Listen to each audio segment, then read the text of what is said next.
Mr. Chairman, as And we're going to regard have 10 Virginia minutes. Center for Public Safety, I've been here this is my 11th year, primarily because of this concept.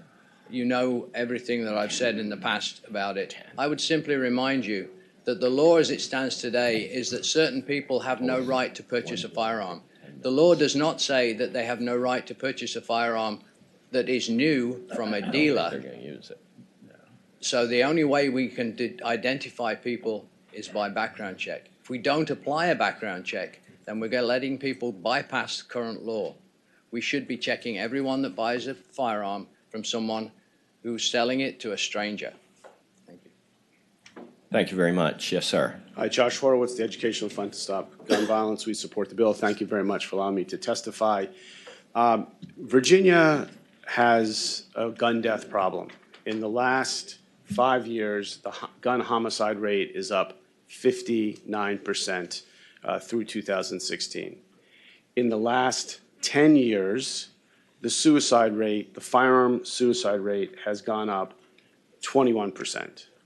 These gun deaths affect urban communities and rural communities alike.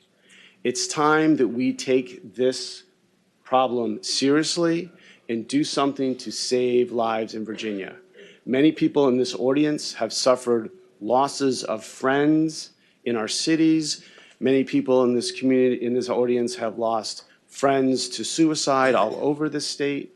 Gun violence, homicide, and suicide affects everybody throughout our great Commonwealth. The good news is that research shows that background checks are associated with lower firearm homicide rates and lower firearm suicide rates. We've got a problem in Virginia with gun deaths. Research shows this bill will save lives. It's time to take this seriously and pass this bill. Thank you. Thank you very much. Mr. Chairman, could we ask everyone in the audience who's in support of this bill to stand, please? Certainly. All right. Well, thank you very much. Appreciate your making the trip and investing your time to come down here and register your support of this bill. Thank you. Ms. Haas. Good morning, Mr. Chairman and members of the committee. My name is Lori Haas. I'm with the Educational Fund to Stop Gun Violence, and we support the bill. We've supported this bill every year for over 10 years now. Since we've seen in those 10 years, as Mr. Horowitz testified, we've seen an increase in gun homicides, an increase in gun suicides. It's a public health problem for the Commonwealth of Virginia. In states that have universal background checks, we have fewer law enforcement officers shot and killed. We have fewer intimate partners shot and killed. We have fewer suicides. This is an effort tailored to prohibit persons who are prohibited by law from easy access to firearms. We know that everybody on this committee cares about the Commonwealth of Virginia and the constituents in the Commonwealth of Virginia and wants to do a good job. And we ask that you think about the public safety aspects of this and support the bill. And I would also just like to point out in a recent Quinnipiac poll for 2017, 90% of Republicans, when polled, support universal background checks. This is a good issue for everybody. This is a public safety issue, and we appreciate your consideration and your support. Thank you. Thank you very much for your advocacy. Yes, sir. Mr. Chairman, members of the committee, Kevin Maurer, Virginia Catholic Conference. We support the protection of all human life, and we support universal background checks. Thank you. Yes, ma'am. Mr. Chairman, members of the committee, my name is Martina Lyons, and I represent the Virginia chapters of the Brady Campaign to Prevent Gun Violence. We support this bill. We would posit there is no greater responsibility than the members of this committee than to ensure the safety of the public. This is a common sense, pragmatic approach to do just that. Thank you. Thank you very much. Mr. Secretary, welcome. Chairman, member of the committee, Brian Moran, Secretary of Public Safety and Homeland Security, and this is indeed a priority of the governor. He believes in reducing gun violence. And this is the cleanest method by which to do that, keeping the hands out of dangerous individuals by passing a mandatory background check would accomplish that. We have the infrastructure. Our Virginia State Police does a wonderful job. They've actually interdicted 3,500 individuals that should not purchase, so we know those purchases are being done or at least attempted in those instances. So mandatory background check would accomplish exactly what we're trying to do. And I might add, you know, we 2 years ago, we went through a very hard-fought compromise around voluntary background checks. We were hoping those would have been more robust, and frankly, the data does not support that. And so, you know, we attempted voluntary, and now with the data of the last 2 years, we need to take that next step and make it mandatory, and I hope the committee considers that. Thank you. Thank you very much. Anybody else wish to speak in support? Yes, ma'am. Hi, good morning. Thank you. My name's Kristen Kalasia. I'm not a lobbyist. I'm a constituent of Senator Sturtevant's. We're going to listen more carefully to you. Well, I would just like to say I support these bills. It seems simple to me. If you can't pass a background check, you shouldn't be able to purchase a gun from someone. Thank you for being here. Yes, ma'am. Hi, good morning. My name is Robin Lowry. I'm also a constituent. I'm not a lobbyist. I'm a constituent of Senator Sturtevant's. And I also support universal background checks for gun sales. I believe that this is a common sense measure that we can take that will save lives, and it does not harm law-abiding citizens. Thank you. Well, thank you for investing your time to come down here. Yes, ma'am. Good morning. My name is Joanne Sweeney. I'm a constituent of Senator Sturtevant's, and I'm a member of Liberal Women of Chesterfield County and beyond, and we support the criminal background checks as well. Well, thank you for being here. Anybody else? Yes, sir. Good morning, members of the, chair members. My name is Dr. Wes Bellamy, serve as City Councilman in Charlottesville, Virginia. I would also like to express my support for this bill. Well, thank you for coming down. Mr. Chairman, I forgot, I neglected to mention I'm also a constituent of Senator Sturtevant.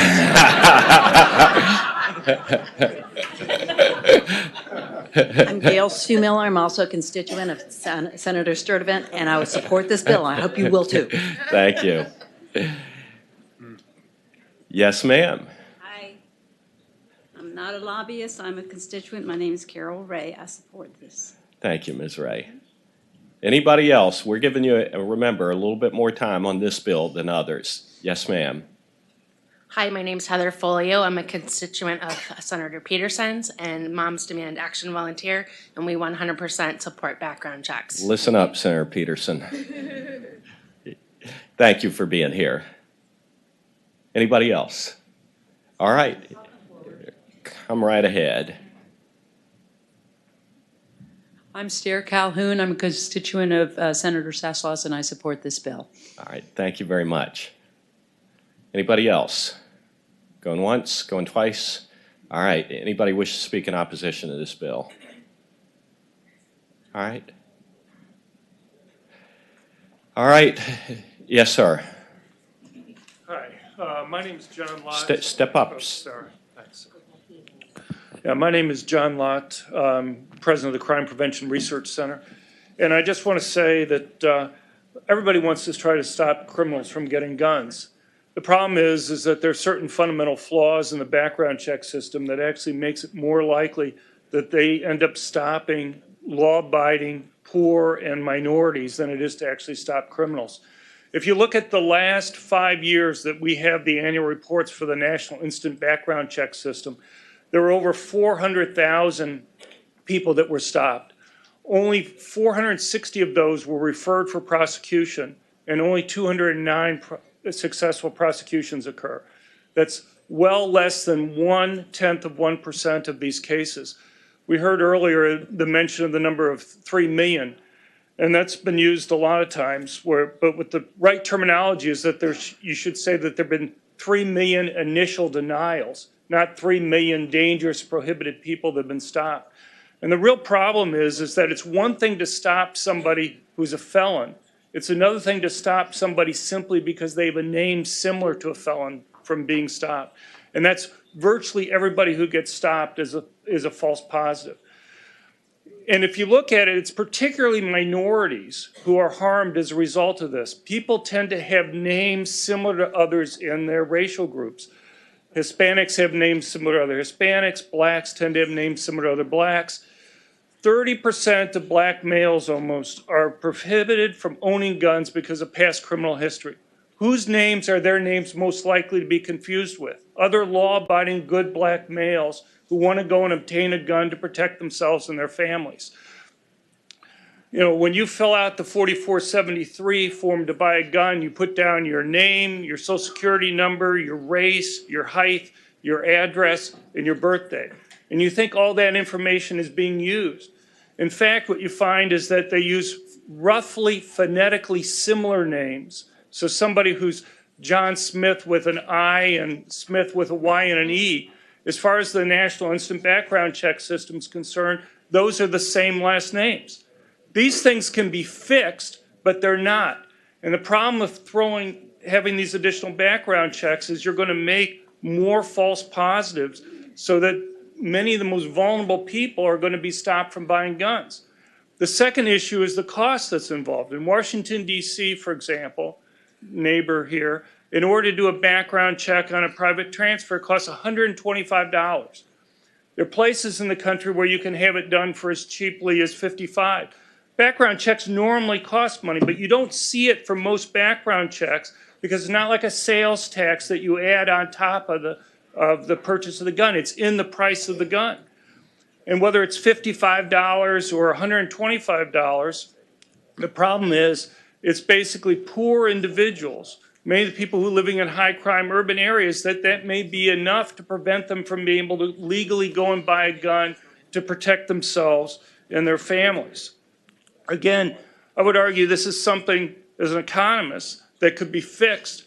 The question is, who should pay for these background checks? Should it be the law-abiding individual who goes out of their way to go and have the check being done? Or should, if you believe that it reduces crime, and I don't, but if you believe that it does, then it benefits everybody. And it seems like at that point it should be paid for out of general revenue rather than making the particularly law-abiding individual who you probably don't have anything to worry about go through the process and bear that cost. And so you could pay for it out of general revenue. If you really believe that this is a benefit, that the benefits are greater than the cost, then pay for it out of general revenue would be an easy amendment to fix that. And I'll mention two final things. One is the polls. They've put this on the ballot in many places. In November 2016, it was on the ballot in 2 states, Nevada and Maine. It lost by 4 percentage points in Maine. It won by 0.8% in Nevada. In both cases, the proponents with Michael Bloomberg outspent the opponents by either 9-1 or 6-1. And so to go and cite polls where they say that there's 90% support or 80% support, I would go and argue there's no place where this has been on the ballot where you get anything even remotely close to that in terms of support. And finally, just the research. There's no peer-reviewed study by an economist that finds that background checks reduce crime. There's overwhelming research by criminologists, peer-reviewed, finds no benefit. And there's a simple reason, if I had time, I'd go through that, but I was told to limit it to 5 minutes. But I appreciate your time here.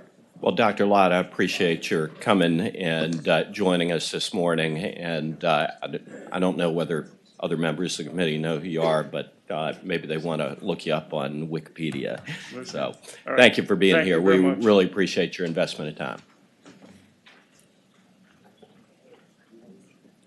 Philip Van Cleve, Virginia Citizens Defense League. Other states have, those that have universal background checks, Illinois is one of them. You cannot buy a gun without having to go through a background check. And we've seen the crime rates in Chicago, and there they actually surveyed criminals, and 97% didn't go through the background check, and yet they're a state that you have to. So that's a real problem. Also, one of our board members is an FFL, and she says that right now the delays are an hour to get approved, and this will only stress that system more, one that's already getting stretched out. So we strongly oppose. Thank you.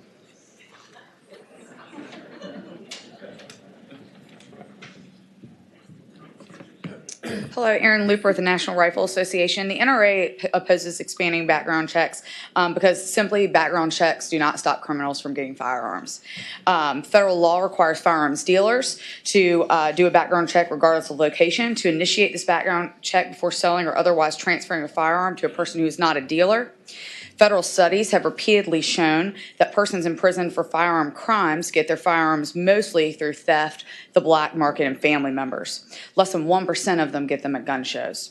ATF has also said that nearly half of the illegally trafficked firearms originate with straw purchases, which is people who were passing background checks to go through, they go through them to give them to criminals who are not able to pass a background check themselves. So on behalf of the NRA, we ask that you oppose these bills. Thank you. Thank you very much. Yes, sir. I'm David Hicks, constituent of Senator Chafin, and I'd like to speak to the issue of false positives. Anybody recognize my name? David Hicks. You heard of a terrorist, the first one ever convicted under the federal law, locked up in Guantanamo from Australia by the name of David Hicks? I don't want to tell you how many planes I've missed, how many gun sales I've been denied or delayed on to where somebody else bought the firearm. False positives are a serious problem for honest citizens. Many of those denials of getting on planes took place when I was a federal employee with top secret clearance and the credentials to prove it. The system is seriously flawed and damages law-abiding citizens. Thank you. Well, thank you very much. Appreciate you making the trip. Yes, sir. Mr. Chairman, ladies and gentlemen, Bob Sadler, South Richmond. I just want to make 3 quick points. One of your first and foremost duties... You a constituent of Senator? I am not a constituent of Senator Sturtevant.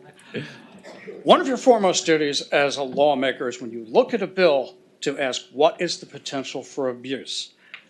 And next to the rate of firearms, rate of fire in firearms bill that you'll be hearing later, no bill is more open to abuse than this one. California has universal background checks. They've also got warrant squads going door to door. So does Connecticut. So does New York. In fact, in Buffalo, New York, a widow's wake was interrupted by the police knocking on the door, wanting her to turn over her deceased husband's firearms. Now, we just heard from the secretary, they have the infrastructure for this. I don't know about you, but that scares me.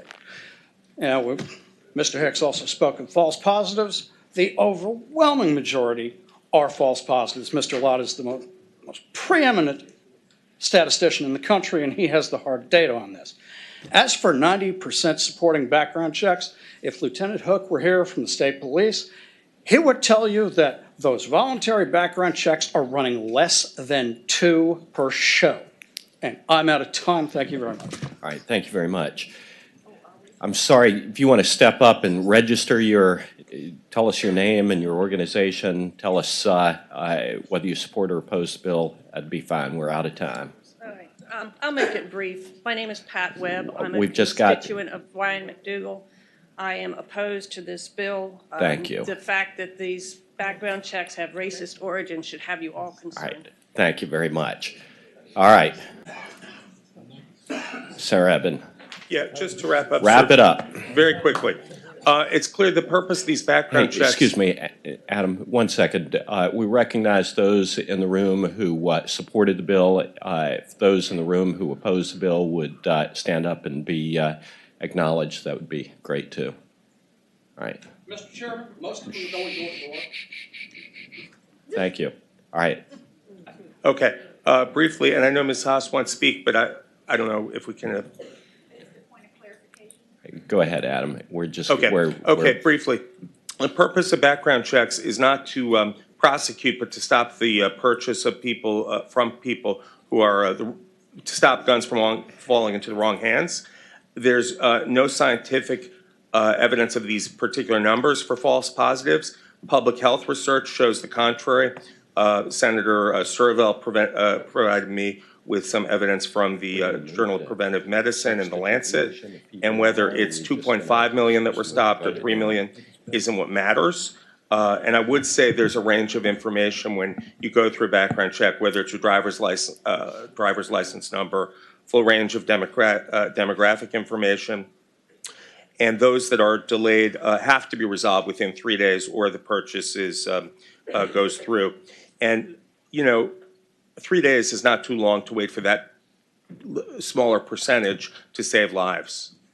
So I hope the committee will report the bill. All right, thank you very much. The motion before us is to report Senate Bill 5 as amended, which has already been rolled together with 412, 432, 145, and 447.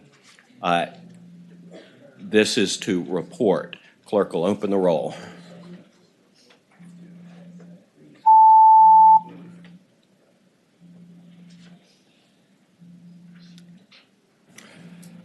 Ayes 6, noes 9. All right, the bill fails to report. Thank you.